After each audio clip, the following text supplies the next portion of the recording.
Hello, and welcome all to Movie Hunter, the show that tracks down the quality of all sorts of movies. My name is Hunter, and today in the 56th episode, our target is Project Hail Mary, produced by Lord Miller Productions, Pascal Pictures, Open Invite Films, and Waypoint Entertainment, and distributed by Amazon MGM Studios and Sony Pictures Releasing International. On May 4th, 2021, Andy Weir published his book Project Hail Mary. In March of 2020, Metro-Goldwyn-Mayer acquired the rights to the novel for $3 million, and in April of 2024, Amazon MGM Studios took over when they acquired the company.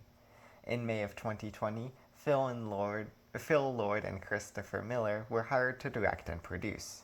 Due to prior commitments with 2023's Spider-Man Across the Spider-Verse, they were unable to work on the screenplay.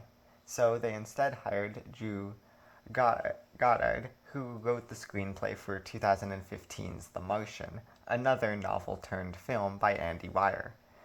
Principal photography began on June 3, 2024, and finished on October 26, 2024. Christopher Miller mentioned that there were no green screens used in the film, with the film being shot entirely practically. The alien Rocky was puppeteered by James Ortiz, and was thought to be later replaced by a more high-profile actor, but Lord and Miller liked it so much that they kept it as originally recorded. The other puppeteers who helped were called the Rocketeers.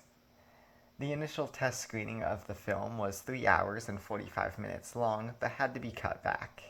The film released on March 9, 2026, and made $584 million on a budget of $200 million, though it's worth noting that it's still in theaters. It was directed by Phil Lord and Christopher Miller, and was based on the book of the same name by Andy Weir. The screenplay was by Drew Goddard, and the cinematography was by Greg Fraser. The editor was Joel Negron, and the music was by Daniel Pemberton. It was produced by Amy Pascal, Ryan Gosling, Phil Lord, Christopher Miller, Aditya Sood, Rachel O'Connor, and Andy Weir.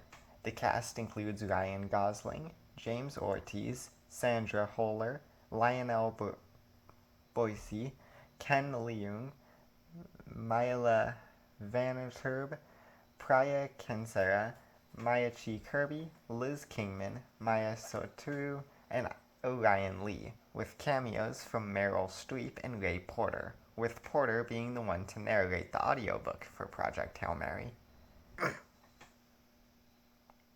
Before we begin the recap, I must warn, full spoilers will be discussed for the rest of the review. The film opens with a man waking up from a coma to find that he's on a spaceship, and not only that, but one that is traveling in another solar system with another sun. He cannot remember why or how he's there, and he finds his 2 crewmates died on the journey. From here, the film occasionally jumps to the past, showing us things as the man remembers them. We learn that his name is Dr. Ryland Grace, and that he was a middle school science teacher who was formerly a molecular biologist. When scientists discover that the sun is dimming as well as an infrared line going from the sun to Venus, Grace is taken by a government agent named Strat to study the microorganism causing it, called astrophage. Grace's research shows that astrophage multiplies on Venus, and discovers how to multiply it on Earth. With this, Strat deems him important enough to learn about Project Hail Mary. He learns that it is a mission to send 3 astronauts to Tau Ceti, the only sun unaffected by the astrophage, to figure out why. With Grace's discovery, they now have a way to fuel the ship, with astrophage. However, they'll only be able to produce enough for the trip there, not back, so the astronauts will die and send back their findings and probes. Back in the present, Grace is approached by a spacecraft made of a solid form of a gaseous element, xenon, which he names xenonite. The pilot of the ship is a friendly alien, with 5 legs and made of rocks, who Grace names Rocky.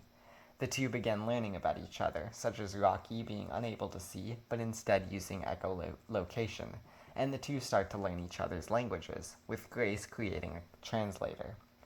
Rocky explains that he is similarly the sole survivor of his crew, and is also on a mission to discover why Tau Ceti is the only sun unaffected by astrophage.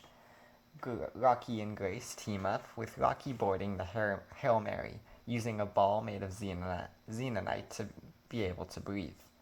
The two follow Tau Ceti's infrared line to a planet that they name Adrian, which is the same name Grace gave to Rocky's mate. The planet contains a predator to astrophage, killing it and being the reason that Tau Ceti isn't affected. When Rocky learns that Grace is on a one-way trip and is destined to die, he offers him the astrophage he needs, with Rocky having enough for them to both return to their homes, which leads to much appreciation to Grace. The two gather the organism from the upper atmosphere of Adrian, but a fuel leak causes the Hail Mary to spin uncontrollably, knocking out Grace after he gets the organism inside, but the ship is still crashing into Adrian.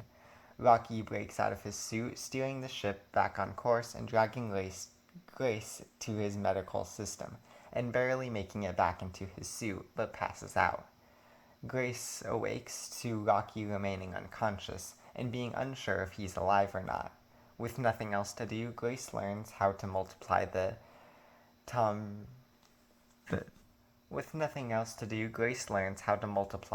amoeba, the organism that kills the astrophage. Rocky does eventually wake up, with both being delighted. Grace that Rocky is alive, and Rocky that they can save their planets now. They return to Rocky's ship, and Rocky gives him the fuel. The two take equal amounts of Tamiba, and the two go their separate ways. In the past, we watched Grace meet the commander, engineer, and scientist to board the Hail Mary, along with their backups. However, in an accident while multiplying the astrophage, the scientist and the backup are killed, with 3 days before launch. Strat confronts Grace about taking the place of the scientist, but fearing death, Grace declines. And so, left with no other choice, Strat forces Grace into a coma and puts him on the Hail Mary anyways. We then return to the present, where the Tauamoeba quickly evolves to pass through the xenonite to eat the astrophage fuel. Grace is able to contain it, but realizes that Rocky's entire ship is made of xenonite, meaning that the Tauamoeba cannot be contained. Rocky will die a slow and painful death floating in space, and his planet will be doomed. Realizing what he must do, Grace sends his findings and the Tauamoeba to Earth and turns his ship around to rescue Rocky. The end shows Strat receiving Grace's package and presumably saving Earth, while Rocky and Grace are on Rocky's planet, with a dome being built for Grace to live there. Firstly, let's start by talking about Dr. Ryland Grace, his well-crafted arc, and the unique way his memories play into the film's story. For the most part, his character wasn't anything super special, but he was a charming protagonist and it was easy to root for him. I think it was pretty interesting watching him, and the audience alongside him, learn about his situation and how he came to be there. I think that the way the film is paced in this regard is really well done, and the past and the present scenes mix together really well. Both are interesting and neither take away or subtract from the other. However, I think that the real interesting thing comes into play when we, and by extension Grace, learns that he joined the mission by force. He was put into the position of being humanity's last hope, but he chickened out and didn't have the bravery to put himself on the suicide mission, even though it would ultimately lead to his death anyhow, along with the rest of humanity. Of course, he is forced onto the ship anyway. I think it's a bit odd that he is the absolute only person in the world who can fill the space, and they kind of gloss over that, but it's not that big of an issue. At this point, if my memory serves correctly, Grace is on his way back, disappointed that he wasn't as brave as he, and especially Rocky, had believed him to be, but he's ultimately okay with it. He did just save Earth, after all. But then, a brilliant twist is pulled. Their cure to the astrophage evolves to pass through xenonite, which is fine for Grace because he can just put it in something else. For Rocky, however, his whole ship is made of xenonite, so the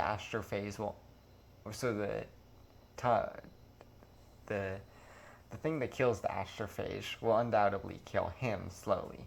This is a devastating twist not only to Grace but to the audience, which is accomplished through the great use of Rocky in the film, which I'll get into later. This is where Grace comes full circle. His bravery that was built up throughout the film makes him, without any hesitation at all, realize that he must go save Rocky. This is also the moment where they play a really good song from the Beatles that I've been listening to a lot ever since. He sends the stuff to Earth and takes off for Rocky, and this is where one of my sort of issues arises for me. The finale shows Strat receiving Grace's package, which is a perfectly good ending for that plot. However, we next see Grace living on Rocky's planet, both having survived the trip. Now, first and foremost, I do not hate this ending. In fact, I was overjoyed to see the two of them together again, safe and sound. However, I can't help but think that this is maybe a bit of a cop-out ending. Grace's whole thing was willing to sacrifice himself for the good of humanity, and to be brave enough to do so. And to the film's credit, he was fully going after Rocky with the intention of dying, and so I don't think that the character arc was ruined at all. In fact, I don't even think I'd say I have a problem with this ending, but it is something that I noticed, and is something that my opinion on will either increase or decrease on after a second watch. That aside, Grace is an amazing character to follow, very charismatic and humorous for the most part. The film is occasionally unfunny in its humor, being quite opposite to the current tone, but for the most part the jokes were a lot more successful than I expected them to be. Another thing that made Grace a great character is his friendship with Rocky. Speaking of which, let's now talk about Rocky, as well as just the general creativity that this film has. I have to give credit where credit is due. The book it was based on came up with most of the stuff I'm about to discuss, so I really don't know how much I should praise the movie for it, but I digress.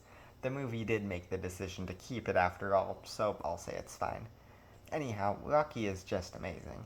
His design and alien differences are very unique, and is something that's very cool to watch unravel and learn about. There's some details that are left out from the book. The main one that I noticed was the detail that Rocky breathes ammonia instead of oxygen, which is quite important to the story, but I don't believe was ever said in the film. It's hinted at, such as when Grace opens the capsule and has to quickly put it in a container. Things like this are to be expected in a book adaptation, though, and it is quite unavoidable, so I think the main takeaway here is that Project Hail Mary, I'd argue, adapted the book to the best of its ability, and is one of the best examples of it I've ever seen. Granted, I am only halfway through the book at this point. Anyhow, Rocky is a great character in his own right. He doesn't have a character arc like Grace does, but he makes for a great companion to Grace. A detail that I really like is how comparable the two are knowledge-wise. Most films depict aliens as way more advanced than humans, and oftentimes it is for good reason, with that being more fitting of the story. For this film, though, I think that it is not only more realistic, but just a lot more hopeful, too. That's another thing I liked about this movie a lot. It's just very filled with hope despite the dark circumstances. It makes me think of those really great moments in The Walking Dead or The Last of Us, where characters are enjoying each other's company despite the dire reality of the world. Rocky is more intelligent than Grace in a few aspects, leading to some pretty funny moments, but Grace does get the upper hand on him a few times too, which also helps a lot with their building friendship.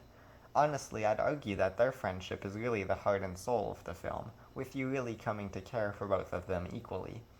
My one possible criticism here is that I'm once again uncertain by Rocky's fake-out death, but all in all, I am once again happy with the way it ended, so it's hard to really say that it was a bad part of the film, and I'd have to watch it again to say for certain. Overall, though, I love Rocky in this film. His design is really cool, and I was ecstatic to learn that he was a puppet instead of computer-generated, and what he provides to both Grace and the story is just super well done. Rocky is emblematic of this film's heart, as well as its massive amount of creativity. I will say, though, made-up words like astrophage are making the script look like a mess. It's flubber all over again. I give Project Hail Mary a 9 out of 10 for being a wonderful experience. All the people praising this film are absolutely correct, and it's well worth its endless praise. Despite thinking that the film maybe went on a bit too long, I'd love to see an extended cut with more details from that the book had, but this didn't, as I think the beginning especially is rushed through rather quickly. But all in all, a phenomenal film with a wonderfully crafted friendship at the heart of it. It is a complicated yet delightfully simple film that I can absolutely give my recommendation. Well, that's all, folks. I hope you enjoyed, and feel free to share any opinions on the movie, any opinions you had on the movie. A new episode releases each week, so stay tuned to see which film I cover next. And in case I don't see you, good afternoon, good evening, and good night.